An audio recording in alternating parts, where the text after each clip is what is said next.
మీ ఇంట్లో కార్ని రెంట్కిచ్చి డబ్బు సంపాదించాలనుకుంటున్నారా? అయితే వెంటనే ఈ నెంబర్కి కాల్ చేయండి. నమస్తే, వెల్కమ్ టు మార్కెట్ ముచ్చట్లు. నేను మీ విష్ణు. 2024 చివరిలోకి వచ్చేసాం. 2025 నూతన సంవత్సరంలోకి అడుగు పెట్టబోతున్నాం. మరి ఈ 2024లో ఏ అసెట్ క్లాసెస్ ఏ విధంగా పెర్ఫామ్ చేశాయి, పెట్టుబడిదారులకు ఎటువంటి రిటర్న్స్ అందించాయి, ఇటువంటి ఆసక్తికరమైన అంశాల గురించి మనకు ఈ రెండు వ్రాపప్ అందించేందుకు ప్రస్తుతం మనతో పాటు సుమన్ టీవీ స్టూడియోలో senior stock market analyst Eedara Ramakrishna గారు, బిజినెస్ అనలిస్ట్ వెంకట్ మేక గారు, సర్టిఫైడ్ ఫైనాన్షియల్ ప్లానర్ మాధవిరెడ్డి గారు ఉన్నారు. సో వారందరితో మాట్లాడదాం. ఈదర రామకృష్ణ గారు నమస్తే సార్. నమస్తే అండి. 2024లో ఇండియన్ ఈక్విటీ మార్కెట్ అనేది ఏ విధంగా పెర్ఫామ్ చేసింది, ఎంత మేర రిటర్న్స్ ఇచ్చాయి, ఈ 2024లో మార్కెట్కి కలిసి వచ్చిన అంశాలు, కలిసి రాని అంశాలంతా కూడా మనం చాలా క్లోజ్గా చూసాం 24లో. నెక్స్ట్ 25 ప్రిడిక్షన్ ఎలా ఉండబోతుంది, 2025లో ఇండియన్ స్టాక్ మార్కెట్కి కలిసి వచ్చే అంశాలు ఏంటి, ఇబ్బందికరమైన అంశాలు ఏ విధంగా ఉండబోతున్నాయి, ఎస్పెషల్లీ 2025లో. సో ముఖ్యంగా మనం చూస్తే అండి, లాస్ట్ క్వార్టర్ జీడిపి నెంబర్స్ అనేవి కొంచెం డిసప్పాయింట్ చేసాయి. ఇందా చెప్పుకున్నట్టు మనం ఆల్మోస్ట్ 5.4% రావటం జరిగింది. దానికి కారణాలు మనం ఆల్రెడీ డిస్కస్ చేసాము. అంటే గవర్నమెంట్ సైకిల్ మారటం, అట్లాగే మ్యారేజ్ సీజన్ లేదండి. ఈ సంవత్సరము మ్యారేజ్ సీజన్ అంతా ఫోర్త్ క్వార్టర్కి షిఫ్ట్ అయిపోయింది. సో హెవీ సీజన్ ఇప్పుడు జరుగుతూ ఉంది. సో ఈ లేటెస్ట్ క్వార్టర్లీ రిజల్ట్స్ చాలా బాగా జీడిపి నెంబర్స్ బాగా వచ్చే అవకాశాలు ఉన్నాయి. సో మళ్ళీ కన్సంప్షన్ ఇవన్నీ బాగా భారీగా పికప్ అయ్యే అవకాశాలు ఉన్నాయి కాబట్టి గవర్నమెంట్ స్పెండింగ్ కూడా పెరుగుతుంది. బడ్జెట్ కూడా దగ్గరలోనే ఉన్నాం కాబట్టి మనకి ఇండియన్ స్పెసిఫిక్గా పెద్ద వర్రీ లేదండి. మెయిన్ వర్రీ ఏంటంటే ఫారెన్లో, అమెరికాలో వాళ్ళు రేట్ కట్స్ చేస్తూ ఉన్నారు. Two times rate cuts already fed తీసుకుంది నిర్ణయం. రేట్ కట్ చేసినప్పుడు ఫారెన్ ఇన్స్టిట్యూషనల్ ఇన్వెస్టర్స్ మన ఇండియాలో సెల్లింగ్ చేస్తున్నారు రీసెంట్ టైమ్స్లో మనం చూస్తే. సో ఆ సెల్లింగ్ అనేది ఇంకా పెరుగుతుందా అనేది ఆందోళనలో ఒకటి ఉందండి. అంటే మెయిన్గా చైనా మార్కెట్కి ఏమన్నా వెళ్ళిపోతారా, చైనీస్ మార్కెట్కి వెళ్తారా, లేకపోతే ఇండియాలో ఇన్వెస్ట్ చేస్తారా అనేది 2025లో పెద్ద క్వశ్చన్ మార్క్. కానీ రీసెంట్ ట్రెండ్స్ కనుక అబ్జర్వ్ చేస్తే కొంచెము ఆ స్పీడ్ తగ్గింది. అంటే అక్టోబర్లో సెల్లింగ్ వచ్చినంత చిన్నగా నవంబరు, డిసెంబర్లో చిన్నగా తగ్గుముఖం పట్టింది. అంటే డిసెంబర్లో ఆల్మోస్ట్ వాళ్ళు నెట్ సెల్లర్స్గా లేరు, కొంచెం పాజిటివ్గానే ఉన్నారు ఎఫ్ఐఎస్. సో జనవరి నుంచి మళ్ళీ రాబోయే డిసెంబర్ దాకా ఎలా ఉంటుంది అనేది పెద్ద క్వశ్చన్ మార్క్. మెయిన్గా మనం చూడాల్సింది ట్రంప్ కూడా జనవరిలో ప్రమాణ స్వీకారం చేసిన తర్వాత సో మార్కెట్స్ అయితే వాలటిలిటీ పెరిగే ఛాన్స్ ఉందండి 2025లో. ఇప్పుడున్న మార్కెట్స్ వాలటిలిటీ కంటే ఎక్కువ వాలటిలిటీ ఉండే అవకాశం ఉంది. ఎందుకంటే ఆయన ఊరుకునే కూర్చునే మనిషి కాదు. ఆటోమేటిక్గా ట్వీట్స్ చేయటము, ఏదో ఒకటి డిస్టర్బ్ చేయటము, హడావిడి చేయటము ఎక్కువ ఉంటుంది కాబట్టి వరల్డ్ మార్కెట్స్ అన్నీ ఓవర్ నైట్ షేక్ అవుతూ ఉంటాయి. అలాగే మన ఇండియాలో మార్నింగ్ లేచేటప్పటికి గ్యాప్ డౌన్స్, గ్యాప్ అప్స్ ఎక్కువ ఉండే అవకాశాలు ఉన్నాయి 2025లో. So next main question, China నుంచి ఇండియాకి ఫండ్స్ వెళ్ళిపోతాయి అనేది. చైనా అట్రాక్టివ్గా ఉందని ఆలోచిస్తే ఇండెక్స్ పరంగా 2007 ఎక్కడుందో ఇండెక్స్ నెంబర్ అక్కడే ఉంది చైనా ఇప్పటికి కూడా. అంటే ఇన్ని సంవత్సరాలు గడిచిపోయినప్పటికీ కూడా, ఆల్మోస్ట్ 17 సంవత్సరాలు గడిచిపోయినప్పటికీ కూడా వాళ్ళ ఇండెక్స్లో పెద్ద మార్పులు చేర్పులు ఏం లేవు. కానీ ఇండియా మాత్రం అబ్నార్మల్గా పెరిగింది. ఆ 2007 నుంచి మనం ఇప్పటికీ బాగా పెరిగాం. మెయిన్గా ఈపీఎస్ గ్రోత్ కూడా మనం కన్సిడర్ చేస్తే ఈ 17 సంవత్సరాల్లో దాదాపుగా 166% గ్రోత్ ఇండియాలో ఈపీఎస్ గ్రోత్ ఉంది. అదే చైనాలో కేవలం 10% గ్రోతే ఉంది 17 సంవత్సరాల్లో. అది కూడా ఒక నెగిటివ్ కారణం చైనాకి. కాబట్టి దీని గురించి మనం పెద్ద ఆందోళన పడాల్సిన పని లేదు. ఇండియాలో ఈపీఎస్ గ్రోత్ ఇంకా పెరుగుతుంది రాబోయే సంవత్సరాల్లో, పర్టికులర్గా 2025లో కూడా పెరుగుతుంది.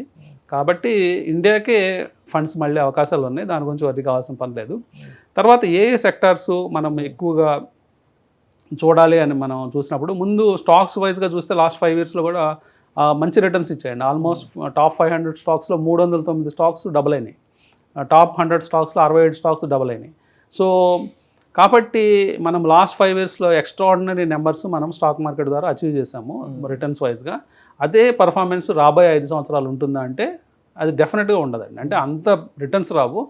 ప్రజలు కూడా వాళ్ళు ఎక్స్పెక్టేషన్స్ తగ్గించుకోవాలి. మోడరేట్ రిటర్న్స్ కోసం మార్కెట్లో ప్లే చేస్తే బెటర్. అంటే ఇక్కడి నుంచి ఒక 10%, 12%, 15% ఆన్ యావరేజ్ నెంబరు గ్రో అయ్యే ఛాన్స్ ఇప్పటికీ ఉంది. సో ఆ ప్రైస్ రేంజెస్లో వాళ్ళు ప్లాన్ చేసుకుంటే బెటర్ అండి. థ్యాంక్ యూ రామకృష్ణ గారు. వెంకట్ గారు, 2024లో గోల్డ్ కానీ సిల్వర్ కానీ ఏ రేంజ్ ఆల్ టైమ్ హైకి వెళ్ళిందో చాలా క్లోజ్గా చూసాము. అండ్ రియాలిటీ సెక్టర్ కూడా కొంత సాటిస్ఫాక్టరీ అనిపించింది 24లో. నెక్స్ట్ 25 ఎక్స్పెక్టేషన్స్ ఏంటి, gold and silver and reality ఎలా ఉండబోతుంది అసలు? గోల్డ్ వచ్చేసండి మనకి గోల్డ్ అండ్ సిల్వర్ రెండు కూడా ఇందాక మనం చెప్పుకున్నట్లుగా 21, 22, 23 3 సంవత్సరాలు కూడా కొంచెం తక్కువ రిటర్న్స్ అయితే ఇచ్చిందండి. 24 వచ్చేసరికి మనకి మంచి రిటర్న్స్ అంటే 22% దాకా రిటర్న్స్ ఇచ్చింది. మళ్ళీ ఇది 25లో కంటిన్యూ అవుతుందా అంటే కొంచెం కష్టమేనండి. ఎందుకంటే మంచి రిటర్న్స్ ఒకసారి వచ్చేసిన తర్వాత మళ్ళీ కొంచెం ప్రాఫిట్ అనేది జరుగుతూ ఉంటుంది ఎక్కడైనా కూడా. మళ్ళీ ఇందాక రామకృష్ణ గారు చెప్పినట్లుగా సేమ్ అంత రిటర్న్స్ అయితే ఎక్స్పెక్ట్ చేయొద్దు, కానీ పాజిటివ్ రిటర్న్స్ అయితే ఉంటాయి, ఖచ్చితంగా పాజిటివ్ రిటర్న్స్ ఉంటాయి. కాబట్టి వాటిలో ఇన్వెస్ట్ చేయండి, కానీ మళ్ళీ మీరు అదే 20%, 22% వస్తుందా అంటే అంత రాకపోవచ్చు అండి. బట్ రావడానికి అయితే ఛాన్సెస్ ఉన్నాయి. అయితే మీరు ఇక్కడ గమనించాల్సింది ఏంటంటే గోల్డ్ కన్నా కూడా ఇందాక నేను చెప్పాను సిల్వర్లో ఇన్వెస్ట్మెంట్గా చేయండి, ఎందుకంటే ఈసారి గోల్డ్ని బీట్ చేసి సిల్వర్ రిటర్న్స్ ఇవ్వడానికి స్కోప్ ఉందండి. అలాగే మనకి ఇక్కడ రూపీ వీకెన్ అవుతుంది, మేము గమనిస్తూ ఉంటే డాలర్ బలపడుతుంది. సో ఇది కూడా మనకి గోల్డ్ రిటర్న్స్ కొంచెం తగ్గడానికి కూడా స్కోప్ ఉందండి. సో నెక్స్ట్ బడ్జెట్లో వాళ్ళు ఏం చెప్తారు, ఏం డెసిషన్స్ తీసుకుంటారు అనే దాన్ని బట్టి కూడా మనకి ఇవన్నీ ఉంటాయండి. మీరు ఒకవేళ స్టాక్ స్పెసిఫిక్గా వెళ్దామని అనుకుంటే మీరు గోల్డ్లో వెళ్దాం అనుకుంటే గోల్డ్ ఐఎమ్ ఇంటర్నేషనల్ ఒకటి, పీసీ జ్యువెలరీస్ ఒకటి, ఇలాంటి స్టాక్స్లో ఇన్వెస్ట్మెంట్ ప్లాన్ చేసుకోండి. ఇవి మంచి రిటర్న్స్ ఇవ్వడానికి అంటే 2025లో రిటర్న్స్ 24లో ఇచ్చినంత కాకపోయినా 24లో అంటే మనకి అబ్నార్మల్ రిటర్న్స్ ఇచ్చేసినాయండి. ఇప్పుడు పీసీ జ్యువెలరీస్ 260% రిటర్న్స్ ఇచ్చింది. 25లో 260% మళ్ళీ ఇస్తుందంటే ఇవ్వకపోవచ్చు, బట్ కనీసం దాంట్లో సగం ఇచ్చిన అంటే 100% రిటర్న్ ఇచ్చినా కూడా మంచి రిటర్నే కదండి. ఇప్పుడు 100% రిటర్న్ ప్రయాణం అంటే it is very good return. So దాంట్లో ఇయర్ ఇచ్చిన రిటర్న్స్లో 50% రిటర్న్స్ ఇచ్చినా కూడా మంచి రిటర్న్స్ వచ్చినట్లే 25లో. సో రిటర్న్స్ పరంగా అయితే ఇబ్బంది ఏమి ఉండదు. నెగిటివ్ రిటర్న్స్ అయితే రావు, పాజిటివ్ రిటర్న్సే వస్తాయి, మంచి రిటర్న్సే వస్తాయి. అలాగే రియల్ ఎస్టేట్ పరంగా చూసుకుంటే రియల్ ఎస్టేట్లో ఏమైంది అంటేనండి మనకి సప్లై ఎక్కువైపోయిందండి. సప్లై ఎక్కువైపోయింది, డిమాండ్ కొంచెం తగ్గింది due to different reasons. Supply బాగా పెరిగిపోవడం ఒకటి.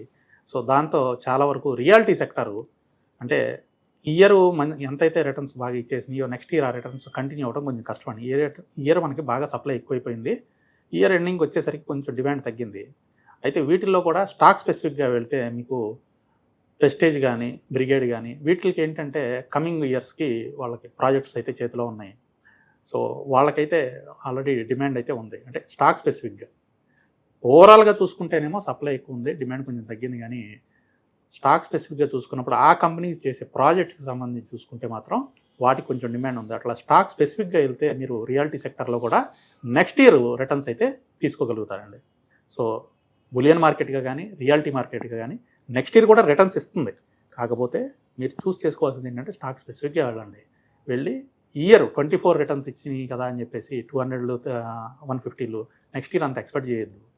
సో రిటర్న్స్ అయితే వస్తాయి కానీ కొంచెం తగ్గుతాయి, బట్ ఓవరాల్గా సాటిస్ఫాక్టరీ రిజల్ట్స్ అయితే రావడానికి స్కోప్ ఉందండి. థ్యాంక్ యూ వెంకట్ గారు.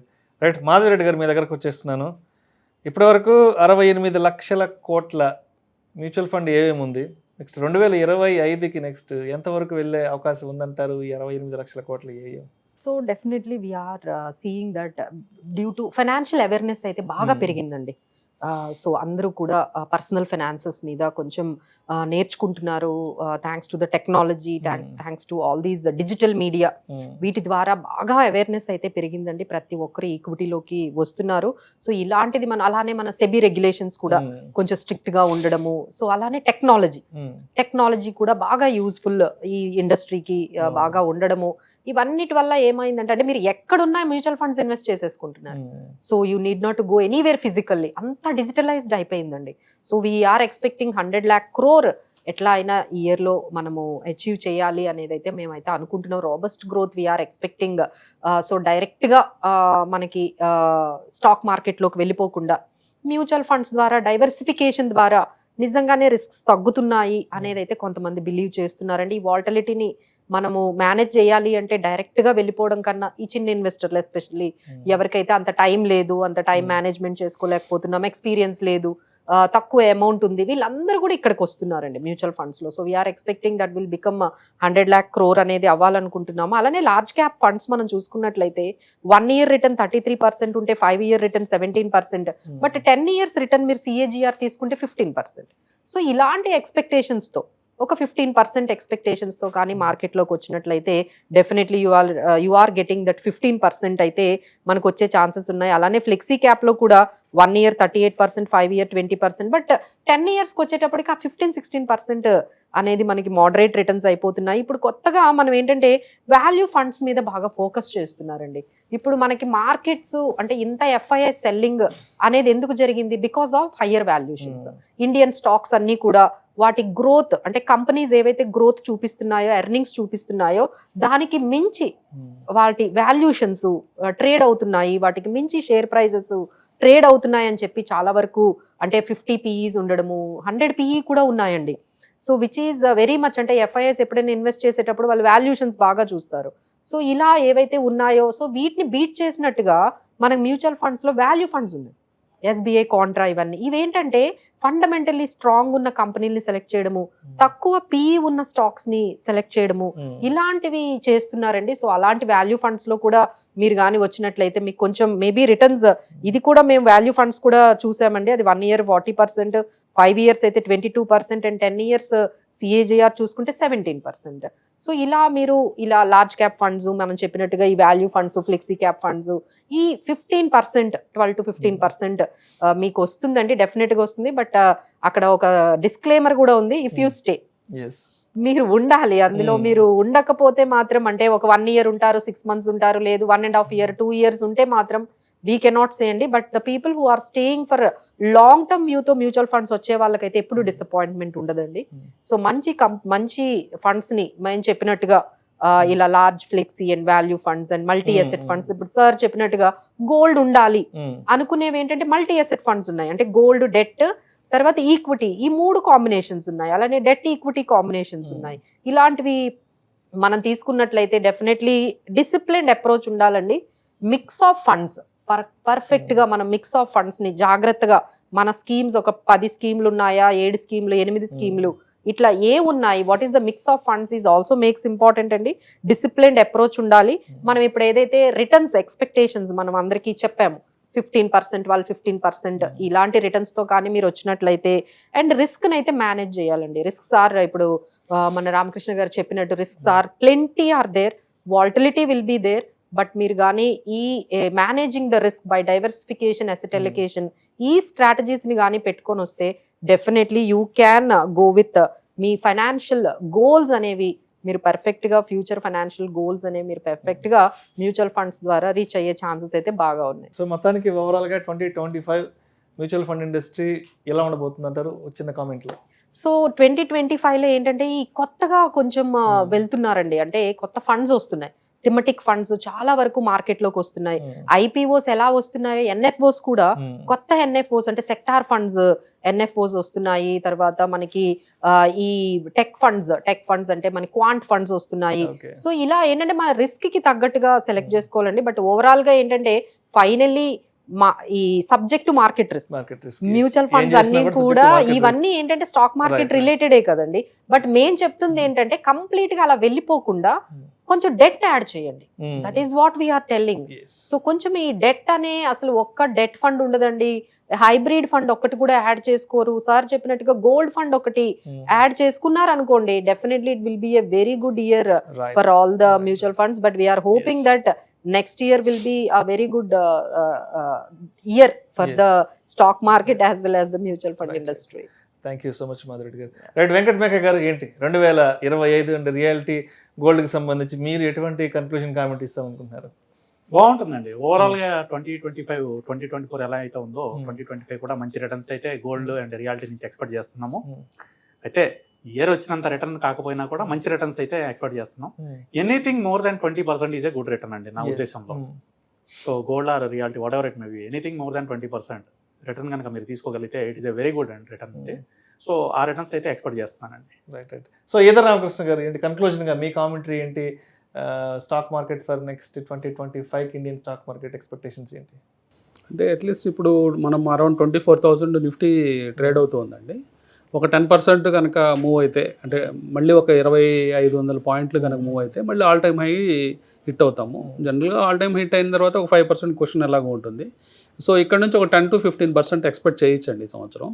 25లో. సో అంటే 15% కనుక పెరిగిన పక్షంలో ఆల్మోస్ట్ ఇండెక్సెస్లు 27,000, 26,500 అలా సెటిల్ అయ్యే అవకాశం ఉంది. Thank you so much either Ramakrishna గారు. ఇవాళ మా సుమన్ టీవీ స్టూడియోకి వచ్చి 2024 వ్రాపప్ చాలా చక్కగా అనాలిసిస్ని మన సుమన్ టీవీ ప్రేక్షకులకు అందజేశారు. అదేవిధంగా అన్ని రకాల మార్కెట్కి సంబంధించిన ఆసక్తికరమైన అంశాల గురించి చాలా చక్కగా మన సుమన్ టీవీ ప్రేక్షకులకు అందరూ కూడా అందించారు సార్. ఇలాంటి బిజినెస్ మీట్స్ కానీ లేకపోతే ఇలాంటి ఇంకా ఫైనాన్షియల్ అవేర్నెస్, yes. ఫైనాన్షియల్ లిటరసీని ఇంకొంచెం మనం పెంచాలి అనేది మన ధ్యేయంగా తీసుకెళ్తే బాగుంటుంది. Right. Thank you so much మీ ముగ్గురికి. అదేవిధంగా ఈ కార్యక్రమం ఇంత చక్కగా రావడానికి సహకరించిన మా టీం అందరికీ కూడా నేను ధన్యవాదాలు తెలియజేసుకుంటున్నాను. Thank you so much. So మొత్తానికి 2024లో మార్కెట్స్ ఏ విధంగా ఉన్నాయో 2025లో కూడా అంతే స్థాయిలో ఉండబోతున్నాయి. అదే మిశ్రమ ఫలితాలను అందించబోతున్నాయంటూ కూడా మనకి ప్యానల్ ఎక్స్పర్ట్స్ కూడా వారి అభిప్రాయం తెలియజేశారు. అందరికీ కూడా thank you sir. Thank you so much. Suman TV ప్రేక్షకులందరికీ కూడా నమస్కారం.